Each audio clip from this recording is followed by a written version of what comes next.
Look at John DiGiacinto's private defender program. We spent about a week out there, and Professor Lefstein asked me to come along and help him. Well, I watched, I observed, and I learned. It was an absolutely remarkable learning experience for me, watching him interview the lawyers, the judges, the commissioners, and I really appreciated that opportunity. We've had the opportunity to serve on some committees together. I have a ton of respect for the professor, consider him a friend, and I think you will enjoy his presentation this afternoon. Please help me welcome Professor Norman Lefstein. Well, good afternoon, everyone, and thank you, Jim, for that kind introduction. And my thanks as well to you and Presiding Judge Keller for inviting me to participate in this conference. And congratulations on 10 years. Texas has come a long way, but you shouldn't rest too easy because you still have a long way to go. But so does indigent defense everywhere in the United States. And that's some of what I want to talk about.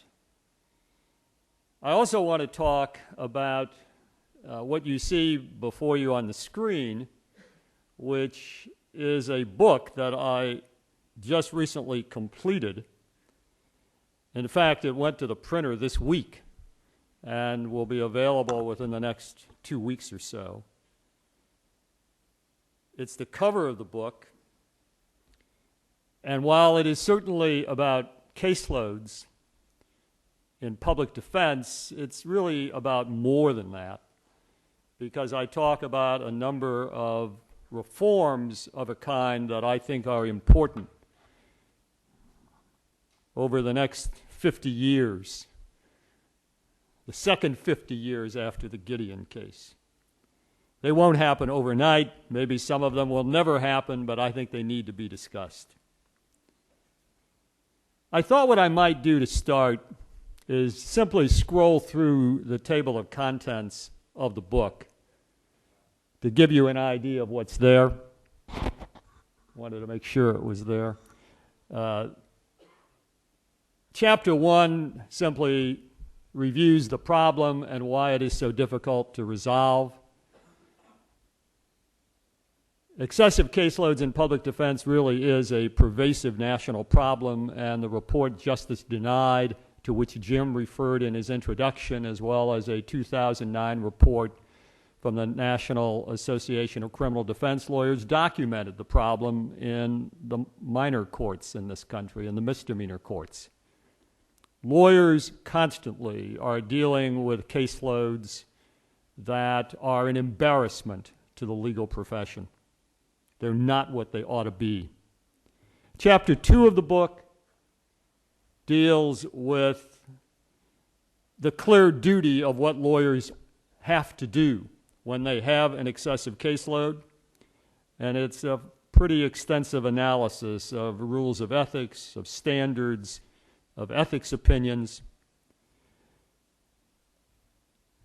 It's more than you'll ever want to read on the subject. The third chapter deals with the detrimental effects and risks of having too many cases, and I talk there about not only the risk of disciplinary sanction, ineffective assistance of counsel, Section 1983, and even the possibility of malpractice liability. Chapter 4 addresses a subject that really isn't much addressed in the literature specifically as it relates to caseloads, but it responds to the question about why so few lawyers in the United States, in situations where their caseloads are truly far greater than what they ought to be dealing with, never actually do what the rules of professional conduct and ethics opinions say they ought to do, to seek relief from their situation. And so I get into issues of social psychology, organizational culture, and I basically conclude that the forces at work are such that as a practical matter, if you are going to change how public defense programs and even managed assigned counsel programs deal with the problem, you really have to have very creative and aggressive leadership. And actually, I draw upon some of the writings, among others, writings of Professor John Rapping, who's going to speak here as the final speaker this afternoon. I also deal with a subject that you won't find much dealt with anywhere in the literature, and that has to do with remedies for defenders who are terminated because they challenge their caseloads. And I actually get into a real excursion for somebody from the arena of public defense, and I talk about wrongful termination or retaliatory discharge, a subject I know not very much about, or at least I didn't before I began, and I try to explain the risks that management and the head of a program would have for terminating a defender who objected to his caseload, and why an individual defender ought to be aware of what rights may be available. I also, in this book, talk about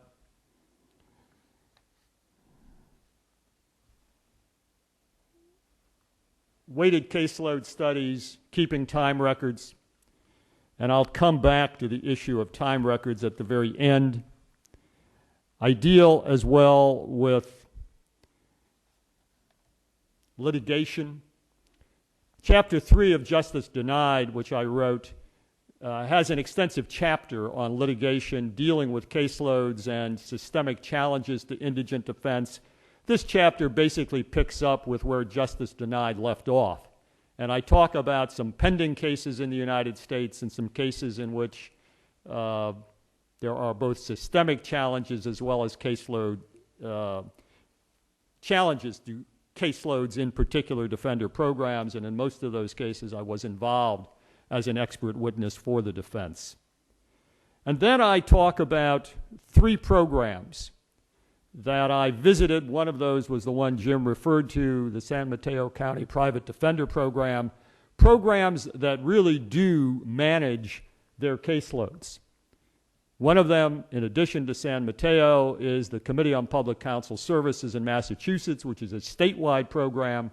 And the final one is the Public Defender Service in Washington, D.C.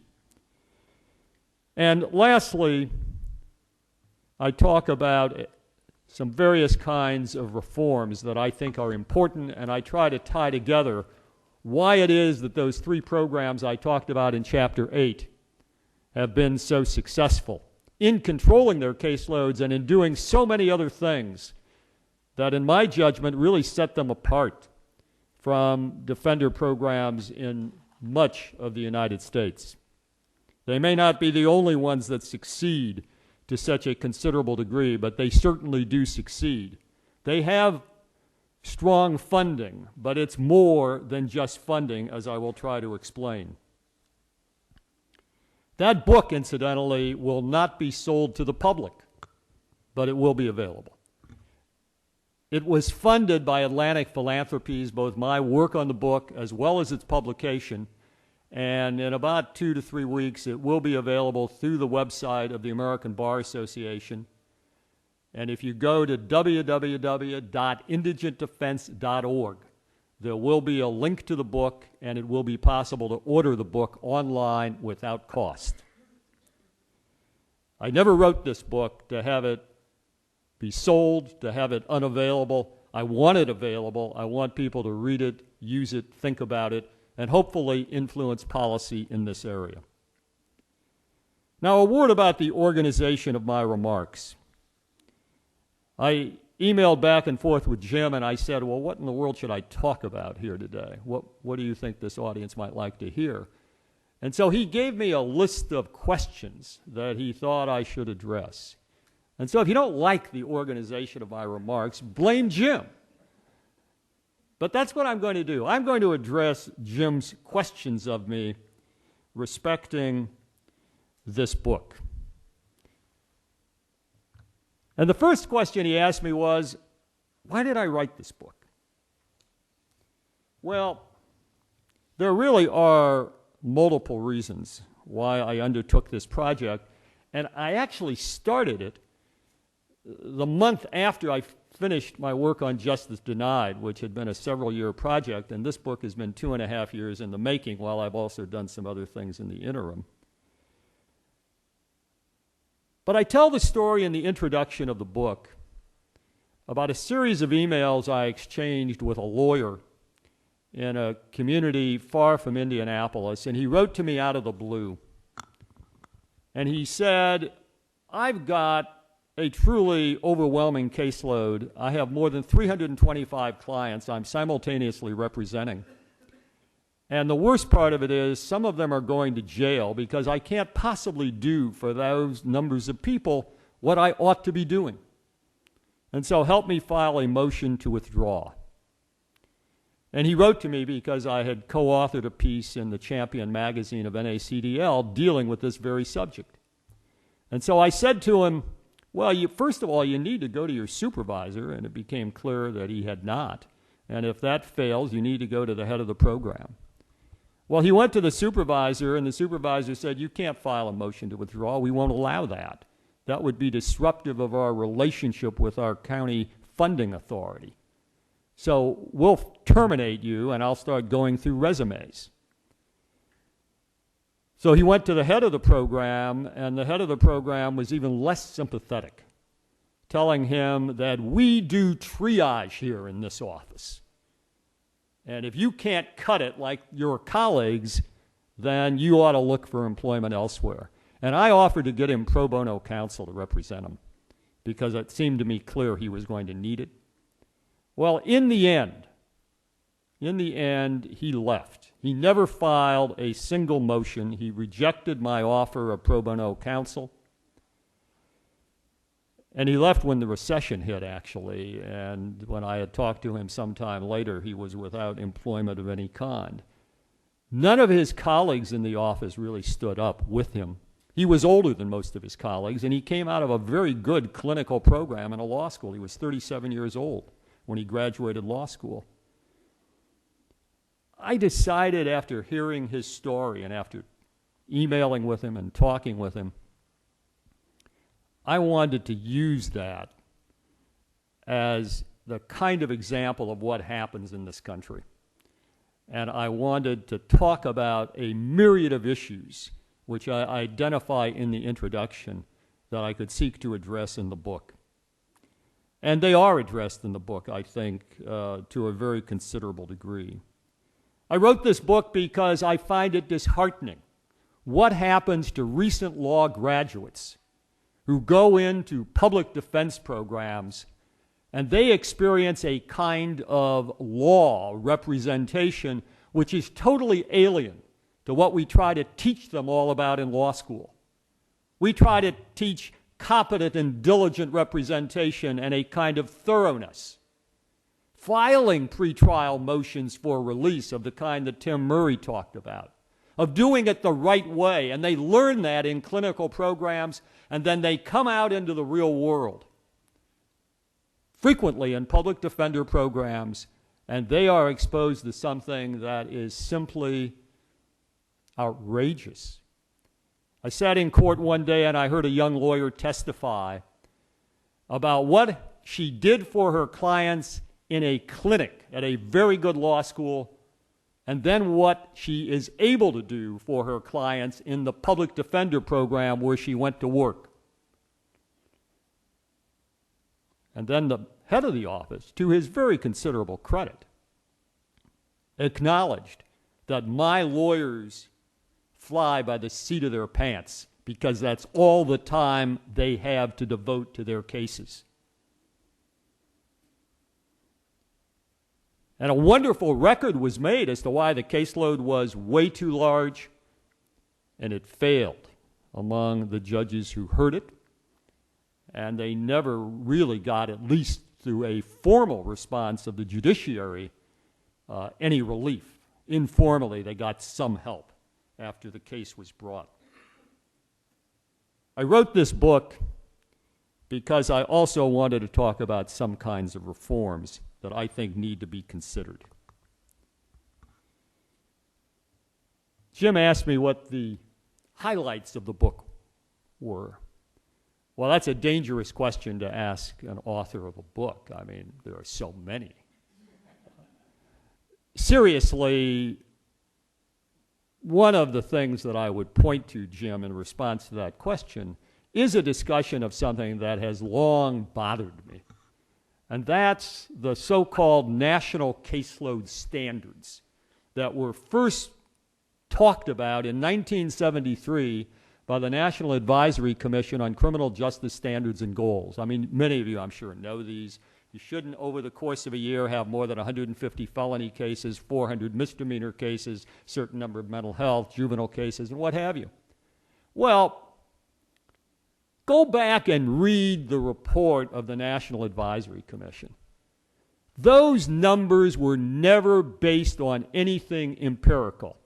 They are a classic example of repeating something over and over again, sometimes by national organizations. The ABA is guilty as well in a footnote in the ABA 10 Principles, the National Association of Criminal Defense Lawyers, and testimony before Congress, NLADA. They've all embraced these numbers. The National Advisory Commission conceded they weren't theirs. They came out of a committee report of NLADA, and they weren't based on anything other than some people sitting around a table talking about, well, what might be good numbers. And the commentary of the National Advisory Commission says, we accepted the report of this NLADA committee, hence your so-called national guidelines on public defense. I think it does damage to programs that actually try to do it the right way, because if, for example, their lawyers are handling felony cases, as they are in my old office in Washington, D.C., they never came close to 150 felony cases. The Committee on Public Counsel Service staff lawyers in Massachusetts, they can't come up to those numbers. They don't even try. I admit that for those programs that have overwhelming caseloads, pointing to those NAC numbers can sometimes be helpful, but people ought to understand what they are and what they are not. They are simply a fairy tale that was made up, especially in today's world where you have to worry about collateral consequences after Padilla versus Kentucky. And you have sexual offense statutes of a kind that weren't even around in 1973 when the National Advisory Commission published its report.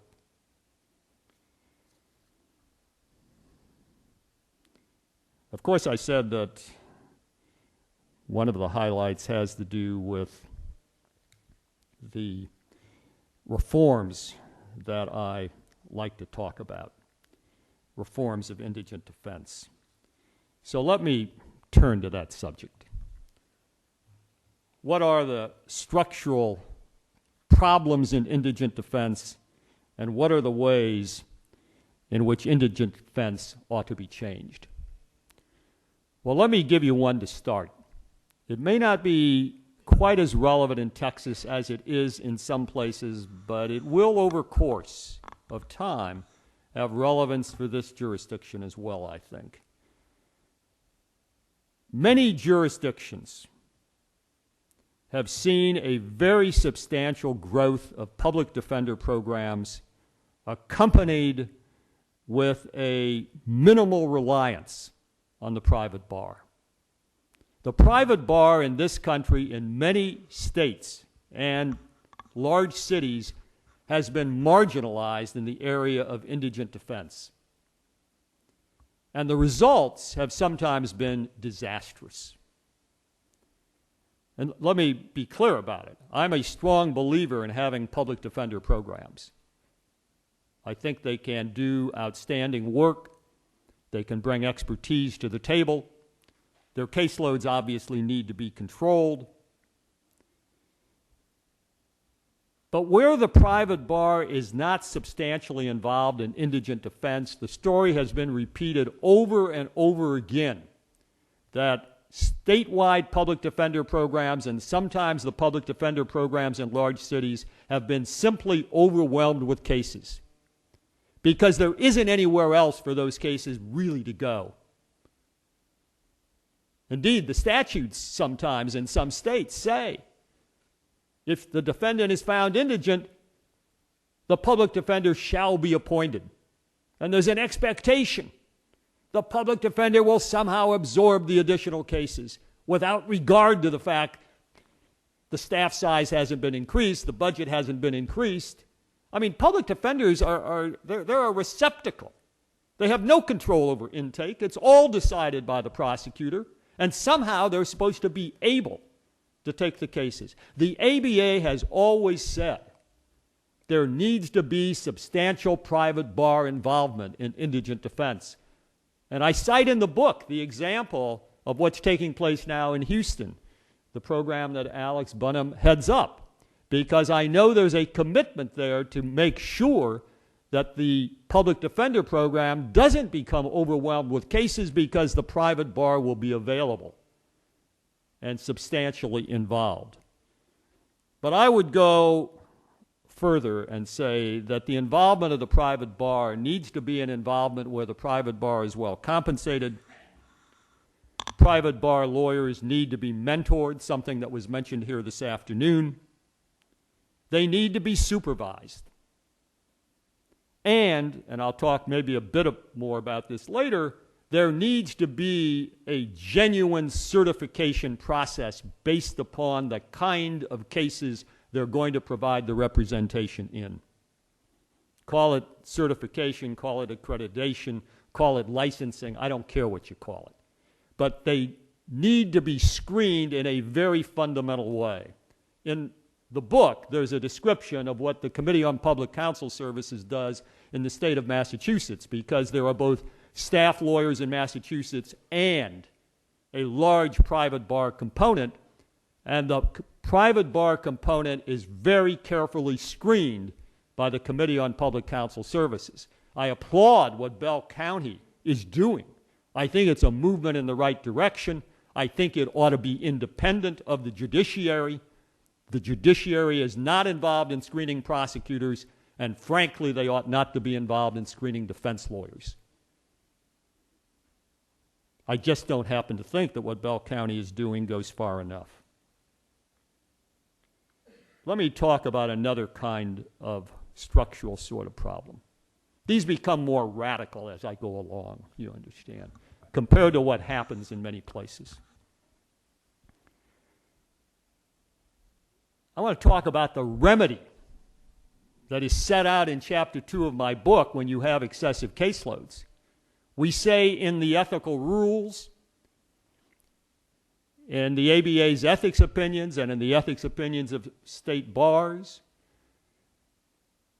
if all else fails and you can't find an informal resolution of this excessive caseload problem with the court, you've got to, first of all, try to stop additional appointments, and then you've got to move to withdraw from your cases.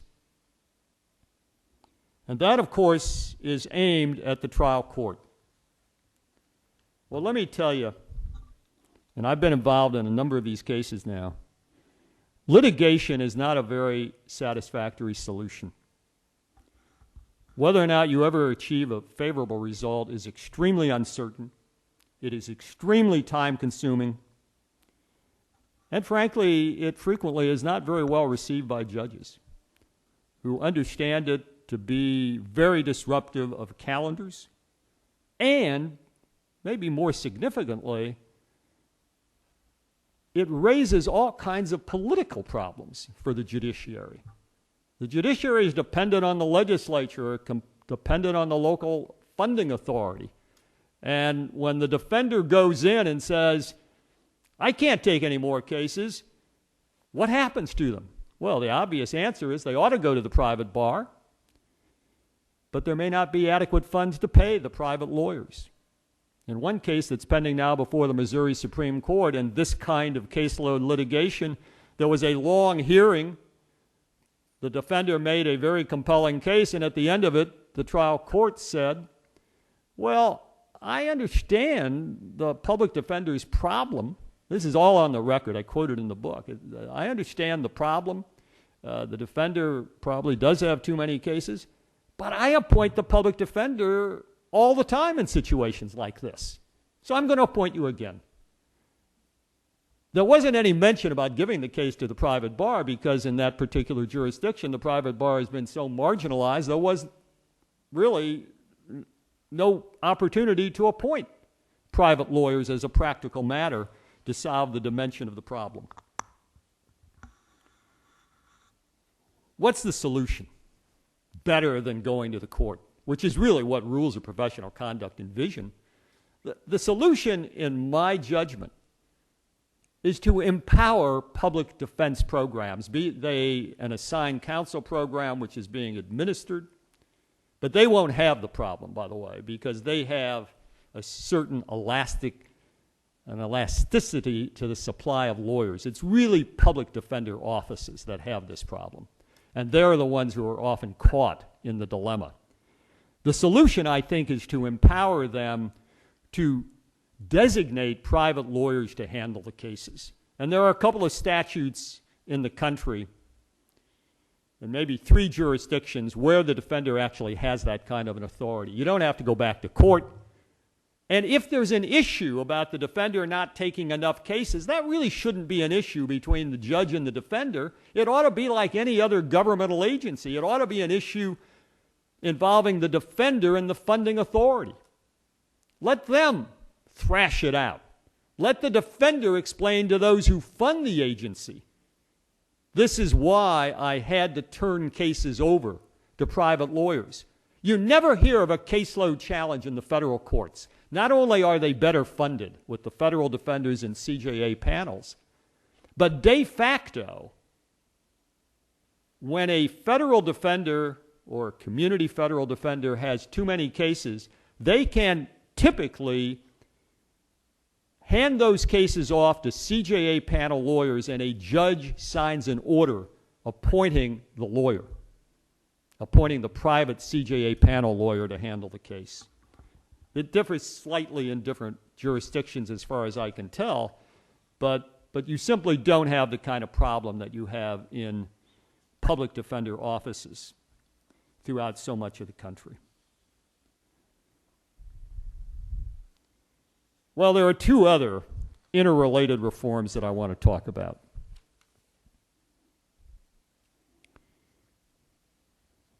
And one of them ought to be done regardless of the other. But the first really relates to the concept of client selection of counsel. Now, I told you this gets radical. This is different than what is done anywhere in the United States.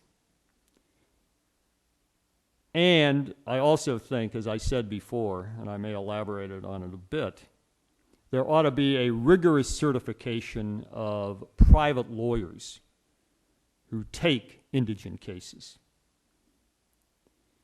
But you could have the latter, the certification, without the former. But if you have the former, namely client selection of counsel, which I'm going to talk about, I think it's very important to have the latter, a certification of the qualifications of the lawyers. In 2002 and 2003, I had a year's leave of absence from my law school with the invitation to do essentially whatever I wanted. And what I wanted to do was to take a year off and go to England and study the system for delivering what is called criminal legal aid in the United Kingdom. And I spent lengthy sojourns living in London and traveling about. The representation there is provided primarily by solicitors initially, and then typically handed off to barristers when the cases go to the high courts. But during my time there, I interviewed numerous solicitors. I observed court proceedings. I sat in on interviews between solicitors and their clients. I interviewed the Legal Service Commission staff, which is headquartered in London, who oversee all of criminal and civil legal aid in the United Kingdom outside of Scotland. Scotland has its own laws very similar to England and Wales, but it's enacted by the Scottish Parliament, not by the Parliament that sits in London. The most significant facet of criminal legal aid in England, Wales, and Scotland is the concept of client selection of counsel. Judges are appointing lawyers in a minority of cases, a very minority of cases, only when the client doesn't select a lawyer. I, by the way, used to ask solicitors about caseloads. And I said, are there any standards on caseloads? How many cases you can take? You know, initially, some of them just didn't even understand what I was talking about. You know why? What they said was, we can't take more cases than we can actually handle effectively. And if we can't handle them effectively, we need to go out and hire somebody else. And there are fairly sizable law firms and units of law firms that specialize in criminal legal aid. But we simply are dependent on satisfying the client and having that client not only choose us again, but to refer relatives and friends to us. Why does it make sense to have client selection of counsel? Well, let me count some of the ways. One of the things, of course, it does is incentivize the lawyers. I heard Jeff Blackburn here this afternoon talk about he wasn't sure that all of the appointed counsel really cared. Well, let me tell you that if you are dependent on the client selecting you, you darn well better care. And what it does is align the interests of the clients and the lawyers. They each want the best result to serve their clients. It simply is the same as what we do in commercial enterprises throughout the country and the world. And incidentally, this concept is not unique to England and Wales and Scotland. Australia does the same thing. Much, if not all, of Canada does. I've thought about Medicare in this context, and I thought, what if the government said to the population, we'll fund Medicare, but we're going to tell you who your doctor is going to be? Or we'll enact a new health care law, as the Obama administration did, but we're going to tell you who your doctor is going to be. Never, never would the American population countenance that. Well, when I mention this to lawyers in the United States, oftentimes the response is, who will the client select? How will they know who to select? Well, one response to that is, I think they'll probably wind up selecting some of the same lawyers they're selecting now, unless the system improves. But those lawyers will certainly have an incentive to do the very best job they can for the clients, and if they don't, they're going to be driven out of the marketplace. In addition to that, of course, I think there ought to be, under any circumstances, much more rigorous screening of the qualifications of counsel. Certification, what I talked about before. And the standards, as I think I may have suggested, promulgated by the ABA and other groups, don't really deal with that issue outside of the death penalty area. The ABA death penalty guidelines do recommend in death penalty cases there be very careful screening of lawyers capable of handling death penalty cases, and there ought to be an independent third party who oversees the selection of those lawyers. I think the next step is to go beyond that and extend that principle to other kinds of criminal cases, not just death penalty cases. I didn't say anything about public defenders in England and Scotland. The first public defender in England, Scotland, and Wales was a program begun by the Scottish government in 1998. in Edinburgh, Scotland. And that was one of the places I visited. When that program started, in order to make sure the Scottish public defender, salaried lawyers, got a sufficient caseload, they wrote the statute in a way that said judges will assign the cases to the Scottish public defender in Edinburgh. It lasted about 2 years. And then it was changed, requiring the public defender program in Scotland to compete with the private bar for their clients. And why do you suppose it was changed under Scottish law? Because the public defender went back to the Scottish Parliament and said, don't do this to us. If we are going to have clients, we want to be able to compete for them just like the private bar, because we want to make sure that we have the trust and confidence of our clients. And indeed, there's a research study that demonstrated empirically that the trust and confidence of the Scottish public defender in Edinburgh was significantly less before the statute was changed in order to require competition. So when England set up in 2001 some experimental public defender programs, they required all of the public defender programs, there were only 8 of them, and they're now down to 4, they required them to compete for their clients with the private bar. That's how strongly the bar in the United Kingdom believes that client selection of counsel is significant. The law in the United States, by the way, is really quite fascinating in this area.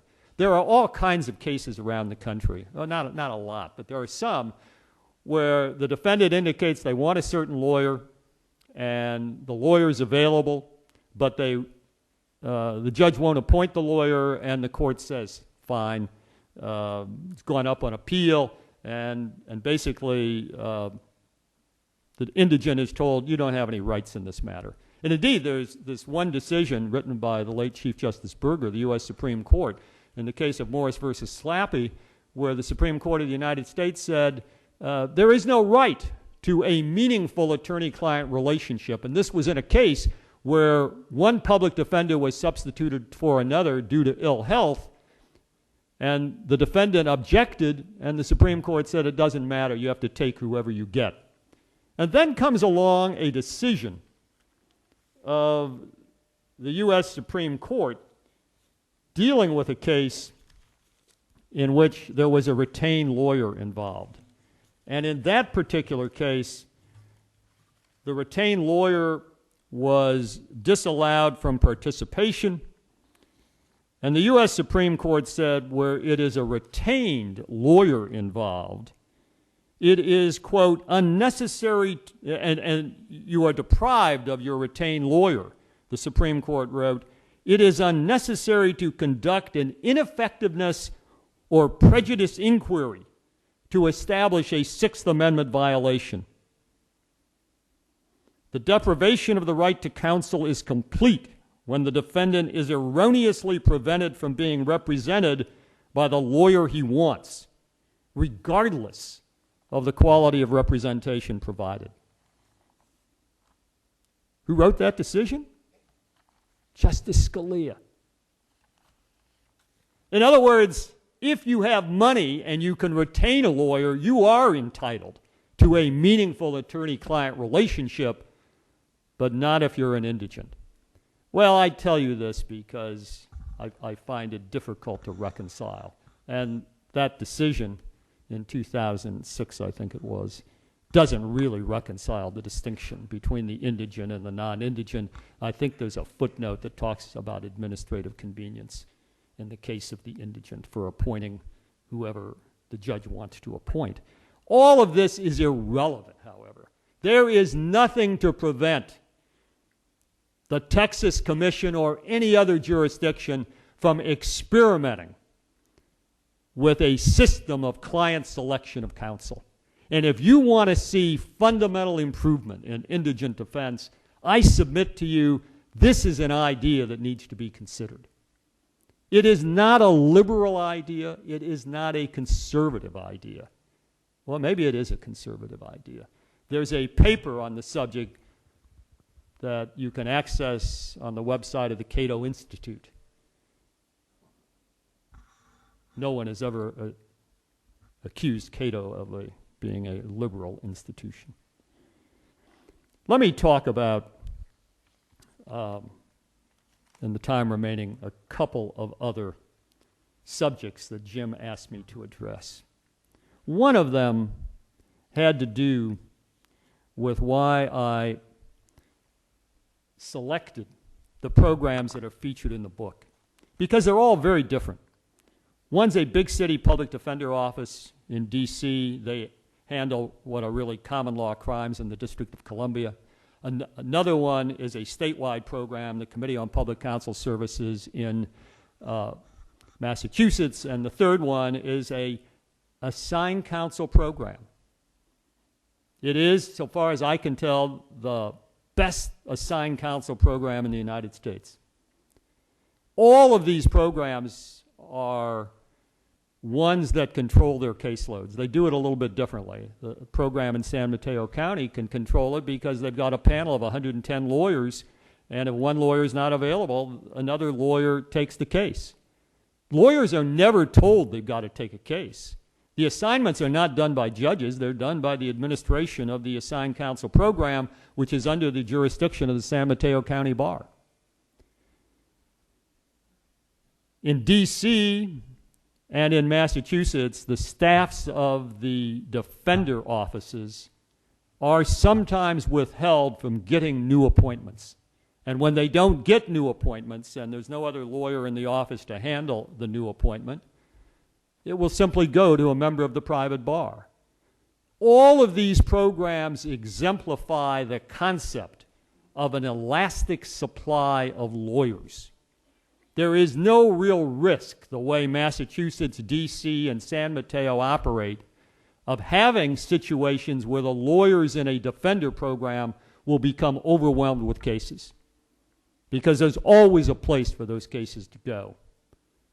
And there's no one insisting that the defender program must take those cases regardless of what their staff is, regardless of what kind of caseload they're dealing with at the moment. That's why I chose those programs, and I tie together in the 9th chapter their common characteristics. Of course, they do all kinds of other things in an exemplary way. Training, supervision, oversight. They do them right.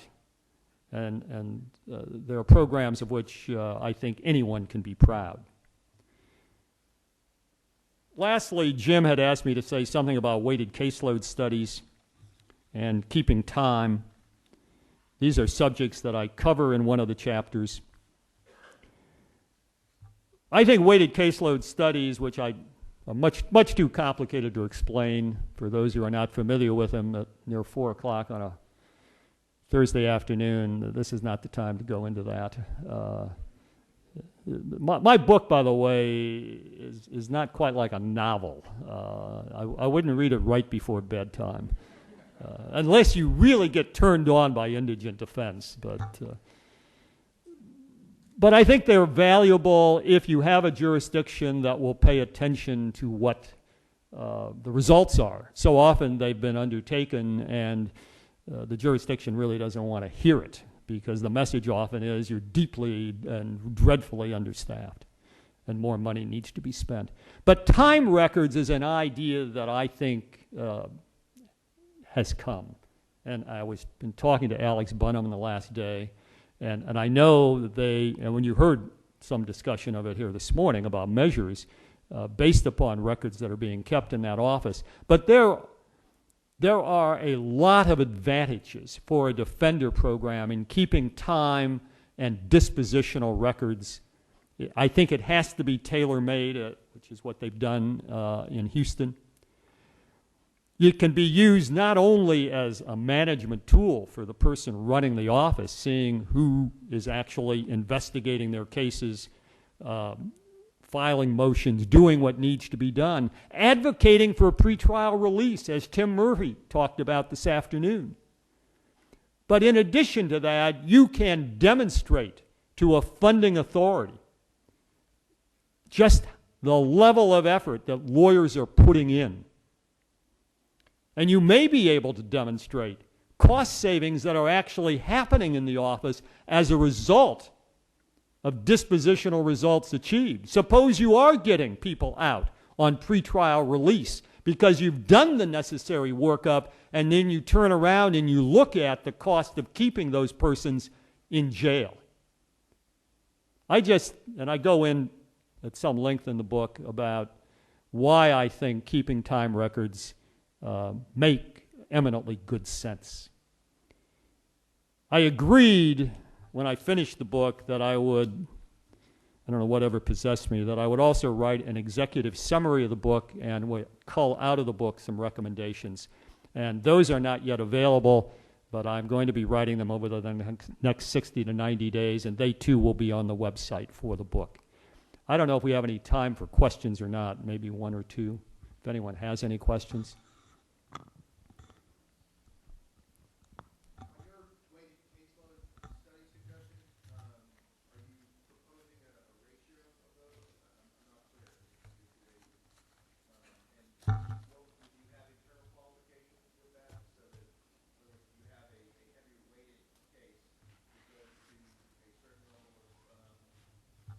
Well, you could probably do that without the weighted caseload study. What the weighted caseload study does is give you information on how much time you are spending on various kinds of cases. If you're already keeping time records, you may have the database for it already in existence. And I talk about one office that has kept time records since the early 80s, and they were able to do a weighted caseload study based upon their own time data. The problem with it is, and I describe this in the book, the problem with it is that if you do a weighted caseload study and you do it in a jurisdiction that is not well funded, which is invariably where they are undertaken, you then have to do an additional follow-up analysis about how much additional time is essential in order to do it right. And I describe the systems that have sometimes been invoked to do that. That is a Delphi study which has a certain measure of subjectivity to it. So they can be expensive. And right now, the only group in the United States that has done it of public defenders, and I think they do it well, is the National Center for State Courts.